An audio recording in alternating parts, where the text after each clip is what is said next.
ఆత్మావలోకన కార్యక్రమానికి స్వాగతం, సుస్వాగతం. Welcome to our channel ఆత్మావలోకనం.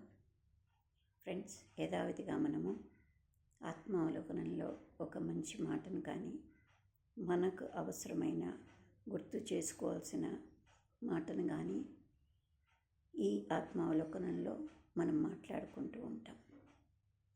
ఏవి అందరికీ తెలియని విషయాలు ఏవి కావు, కానీ మనం గుర్తు చేసుకోవడం వల్ల తిరిగి మనము ఆ శక్తిని, ఆ మాటని గుర్తు చేసుకొని మన జీవన ఎక్కువ బిజీ ఉండే లైఫ్లో అది అవసరం పడుతోంది. అందుకని అలా గుర్తు చేసుకోవడం చాలా అవసరం కూడా. ఈరోజు మనము మన జీవనంలో, మన జీవన ప్రయాణంలో స్వీయ నియంత్రణ అనేది ఎంతవరకు ప్రాధాన్యత వహిస్తుంది, దాని అవసరం ఎంతవరకు ఉంది, అది ఉపయోగించడం వల్ల మనకు కలిగే లాభం ఏంటి అనే విషయం మీద మాట్లాడుకుందాం. ఎందుకంటే ఈ రోజుల్లో చాలా వరకు మన మీద కంట్రోల్ తగ్గిపోతూ వస్తుంది, ఇన్ఫ్లుయెన్స్ అనేది పెరిగిపోతూ ఉంది. అందుకని ఇది చాలా అవసరం. ఎంతమంది గొప్పగా చెప్తూ ఉన్నా ఇంకా ప్రతి సామాన్యుడు కూడా దీని గురించి మాట్లాడుకోవాల్సిన అవసరం ఉంది, అది గుర్తు చేసుకోవాల్సిన అవసరం కూడా ఉంది. కాబట్టి ఈరోజు మనము దాని మీద మాట్లాడుకుందాం. ఫ్రెండ్స్, స్వీయ నియంత్రణ అంటే ఏంటి అంటే, ఎవరో మనల్ని ఒత్తిడి చేసో, లేదు ఒకరి ఫోర్స్తో అని మనము దేన్ని నియంత్రించుకోకూడదు. మనకు మనంగా ఆ నియంత్రణ పెట్టుకున్నప్పుడు దాని ఫలితం ఎక్కువ ఉంటుంది, దాని రిజల్ట్ మనకు మంచిగా లభిస్తూ ఉంటుంది. మనల్ని మనం కంట్రోల్ దాన్ని స్వీయ నియంత్రణ అంటారు. ఎక్కువగా ఈ రోజుల్లో ఏదో ఎవరి కోసమో వాళ్ళలా మనల్ని అంటారు, మనం ఇలా లేకపోతే వాళ్ళు మనల్ని తప్పుగా అనుకుంటారు, మనం చేతగాని వాళ్ళు అనుకుంటూ ఎవరి కోసమో మన నియంత్రణ వదిలేసి ఇన్ఫ్లుయెన్స్ అయ్యి మనకుండే నిబంధనల్ని, మన కంట్రోల్ని వదిలేసుకుంటూ ఉన్నాం. ఈవెన్ చిన్న విషయాలైనా సరే, అవి ఏంటంటే, బైక్ మీద పోతున్నాం అనుకోండి, బైక్ మన చేతుల్లో ఉంది, దానికి బ్రేకులు ఉన్నాయి, అన్నీ ఉన్నాయి, కంట్రోల్లో ఉంది. కానీ కంట్రోల్ చేసే అవకాశం ఎవరికి ఉంటుంది? ఎంత క్రూజర్ టైం కంట్రోల్స్ ఉన్నా కూడా దాన్నైనా మనము సెట్ చేసుకోవాలి కదా. అది మన మీద డిపెండ్ అయి ఉంటుంది. మనము ఇంత పరిధి వరకు, బండికి ఇంత కెపాసిటీ ఉంది కాబట్టి ఇంత కంట్రోల్లో పోతే మనం ఇబ్బంది లేకుండా ఎంత దూరమైనా ప్రయాణం చేయగలుగుతాం. అదే దాని కంట్రోల్ లేనప్పుడు ఎంత దగ్గరైనా అది ప్రమాదహేతువే. అందుకని మన మీద మనకు నియంత్రణ, సెల్ఫ్ కంట్రోల్ మన నియంత్రణ మనకు మనము విధించుకోవడం వల్ల సేఫ్ జోన్లో ఉంటుంటాం. లేదు ఈ రోజుల్లో తిండి అట్రాక్ట్ అవుతాం, కలర్ఫుల్గా రంగులేసి, కలర్ఫుల్గా అన్నీ పెట్టి మనల్ని అట్రాక్ట్ చేస్తుంటాయి. అన్నీ చెడుపు చేస్తాయని కాదు, అన్నీ మంచి చేస్తాయని కాదు, కానీ మనని టెంప్ట్ చేస్తాయి. అలాంటప్పుడు ఏమైపోతుంది, అది మనకు కొంచెం తినడానికి తగ్గించాల్సిన సమయంలో కూడా తినేస్తూ ఉంటాం. ఆ రంగు, రుచి వాటి గురించి అట్రాక్ట్ అయిపోయి తినేస్తాం.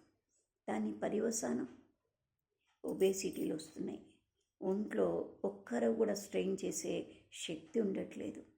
ప్రతి ఒక్కరికి, చిన్న ఏజ్ నుంచి ప్రతి ఒక్కరికి కూడా చెమటలు కారడం, ఈ ఇబ్బందులన్నీ, స్ట్రెస్ ఫీల్ అవ్వడం, ఇరిటేషన్స్ రావడం, విసుగు రావడం, ఇవన్నీ జరుగుతున్నాయి. అది దేనివల్ల అంటారు? నియంత్రణ, మన మీద మనకు నియంత్రణ లేకపోవడం, స్వీయ నియంత్రణ లేకపోవడం వల్ల.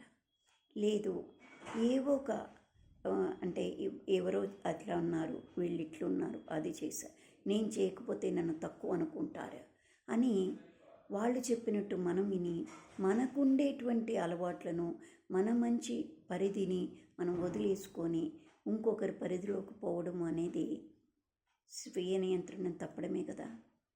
అది పోయినందువల్ల ఎవరికి నష్టం? చెప్పిన వాడికా?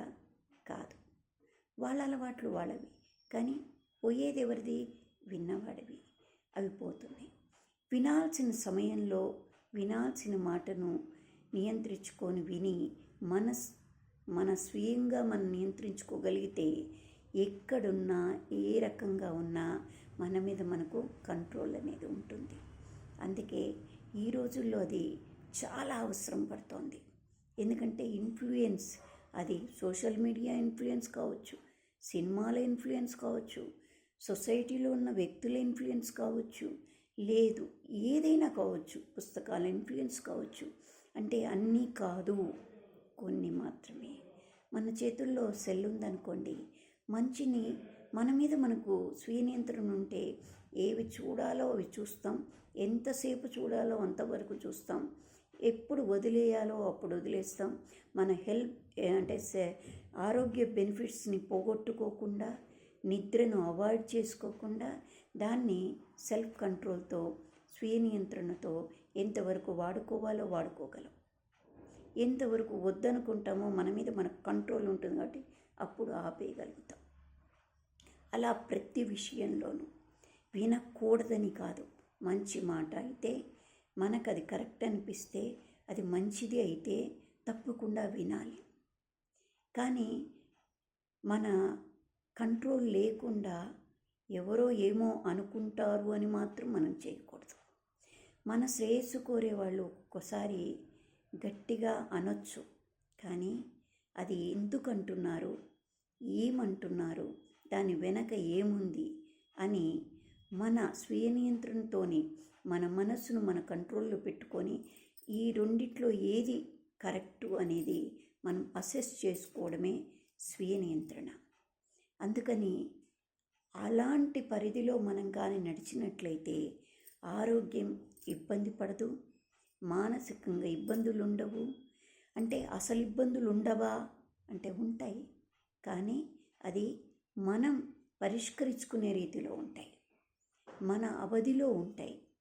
మనం ఎంతవరకు దాన్ని ఉపయోగించుకోగలమో అంతవరకు చేసుకొని అది అబ్నార్మల్గా ఇబ్బందులకు గురయ్యేట్టుగా ఉండవు. అందుకని అది ప్రయాణంలో కావచ్చు, జీవన ప్రయాణంలో కావచ్చు, వెహికల్ ప్రయాణంలో కావచ్చు, లేదు ఆహార విషయాల్లో కావచ్చు, అలవాట్లలో కావచ్చు, ఏదైనా దేంట్లో అయినా స్వీయ నియంత్రణ అనేది చాలా ప్రాముఖ్యత వహిస్తూ ఉంటుంది. అందుకని దాన్ని ప్రతి ఒక్కరూ గుర్తించగలగాలి. అంటే ఇప్పుడు ఎక్కువగా ఈ ఇన్ఫ్లుయెన్సర్స్ అనేది పెరిగిపోతుంది. అది మంచివి ఉంటాయి, చెడువి ఉంటాయి. మనం తీసుకునే మన నియంత్రణ వల్లనే దాన్ని స్వీకరించగలుగుతాం. ఎందుకంటే ఏది అవసరమో దాన్ని గ్రహిస్తాం, ఏది వద్దనుకుంటామో దాన్ని తోసేసుకుంటాం. అది ఎలా వస్తుంది అంటే స్వీయ నియంత్రణ వల్లే వస్తుంది. ఈ రోజుల్లో ముఖ్యంగా ప్రతి ఒక్కరికి కూడా అది చాలా అవసరం. అంటే మన పరిధులు, మన అలవాట్లు, మనకు మంచి జరిగేవి, మనకు ఉపయోగపడే వాటిని ఎప్పుడు ఈ స్వీయ నియంత్రణ లేకపోవడం వల్ల జార విడుచుకోకూడదు అనేది మనము ఎప్పుడు గుర్తెరిగి నడుచుకోవాలి. ఏమంటారు? దీంట్లో ఏమన్నా పొరపాటు ఉందంటారా? రోజులు అలానే ఉన్నాయి కదా. ఇప్పుడు తొందరగా మనకు కలర్ఫుల్గా ఉన్నది భలే నచ్చుతుంది. అదే ఆకుకూర చేసి పెట్టామనుకోండి, అది పేల్గా ఉన్నట్టుగా దాన్ని తినడానికి కూడా ఇష్టపడరు. కానీ దాని ఉపయోగం దానికి ఉంటుంది. కానీ ఇదివరకు మనము ఈ బ్యాలెన్స్ ఫుడ్, ఈ న్యూట్రిషన్స్ ఫుడ్ అని కాదు, ఇన్ జనరల్గానే మనం తినేవే ఆ రోజుల్లో ప్యూర్గా ఉండేవి. ఈ కల్తీలు అనేవి ఇవన్నీ లేవు కాబట్టి ఆ ఆలోచనలు కూడా కొంత తక్కువగా ఉండేది. కానీ ఈ రోజుల్ని బట్టి మార్పు జరుగుతోంది కాబట్టి ఇంకా మన డెవలప్మెంటు వాటితో పాటు మన మీద డెవలప్మెంట్ కూడా మనం తెచ్చుకోవాలి. అంటే పర్సనల్ డెవలప్మెంట్. పర్సనల్ అంటే స్వీయ నియంత్రణ వల్లనే ఈ డెవలప్మెంట్ సాధ్యపడుతుంది. అందుకని డీవియేషన్స్ వల్ల మనకు అసలు గమ్యం పక్కకు దారిపడుతుంది. మనము జార విడుచుకున్నాక తిరిగి తెచ్చుకోవడం అనేది చాలా కష్టం. అందుకని స్వీయ నియంత్రణని ప్రతి ఒక్కరూ అవలంబించడం చాలా అవసరమని నేను అనుకుంటున్నాను. మీరేమంటారు? ఇది కరెక్ట్గా అయితే లైక్ చేయండి, సబ్స్క్రైబ్ చేయండి, కమెంట్ చేయండి. ఇక మనం కూడా ఏ ఏ సమస్యలో అయినా తప్పు ఉంటే సరిదిద్దుకోవడానికి, అంటే తప్పు సరిదిద్దుకున్నాము అనే భావన అవసరం లేదు. మానవ నైజం ఒక్కొక్కసారి పొరపాటు జరుగుతూ ఉంటాయి, కానీ సరిదిద్దుకోవడం అనేది స్వీయ నియంత్రణలో కూడా ఒక భాగం. ఎందుకంటే రియలైజేషన్, దానివల్ల స్వీయ నియంత్రణ సెట్ రైట్ అవుతుంది. ఇప్పుడు ప్రధానమంత్రి లాంటి వాళ్ళు కూడా ఒక రైతుల విషయంలో ఢిల్లీలో జరిగినప్పుడు ఆయన కూడా నేను ఇది వెనక్కు తీసుకుంటున్నాను అన్నారు. ఎందుకన్నారు అంటే ఆలోచించుకొని అది మంచి జరిగినప్పుడు మంచిని మనం స్వీకరించాలి తప్పకుండా. అది ఎప్పుడు వస్తుంది అంటే ఈ స్వీయ నియంత్రణ ఉన్నప్పుడు మాత్రమే వస్తుంది. అంటే దేనికి ఏది కరెక్టు అంటే ఇన్ఫ్లుయెన్స్ అవ్వకుండా మన మీద మనకు కంట్రోల్ ఉన్నప్పుడు ఏది కరెక్టు ఏది రాంగ్ అని ఆలోచించేటువంటి శక్తి పెరుగుతుంది. అప్పుడు మనని మనం కంట్రోల్ చేసుకోగలం, పొరపాటును సరిదిద్దుకోగలం, సరైన ట్రాక్లో ఉండగలం. దానివల్ల లాంగ్ రన్లో ఎప్పుడు కూడా ప్రమాదం, ఇబ్బంది, బాధ అనేవి తగ్గుతాయి. ఒక్కొక్కసారి యాక్సిడెంట్ జరుగుతుంది, అది మనకి ఇబ్బంది, మన ఒళ్ళు ఇబ్బంది వల్ల కావచ్చు, లేదు అక్కడ సడన్గా ఇబ్బంది వల్ల కావచ్చు, ఏమైనా చిన్నవి జరుగుతాయి. కానీ పెద్ద ప్రమాదాలనైతే అరికట్టుకోగలుగుతాం, ఎందుకంటే మన మీద మనకు కంట్రోల్ ఉన్నప్పుడు. అలానే లైఫ్ స్టైల్ కూడా, మన లైఫ్ స్టైల్ వల్ల మన ఆరోగ్యం చాలా నియంత్రించుకోగలుగుతాం, ఆరోగ్యాన్ని కాపాడుకోగలుగుతాం. అది అందరము ఛాలెంజ్గా తీసుకోవాలి. నేను కూడా మనలో ఏ లోపం ఉందో దాన్ని నేను ఛాలెంజ్గా తీసుకుంటాను. మీరు తీసుకుంటారు కదా? మీలో ఏ బలహీనత ఉందో, మీలో ఏది మార్చుకోవాలనుకుంటున్నారో దాన్ని తప్పకుండా ఛాలెంజ్గా తీసుకొని ప్రతి ఒక్కరము మార్పు వైపు అడుగులేద్దాం. అంటే స్వీయ నియంత్రణ పాటిద్దాం.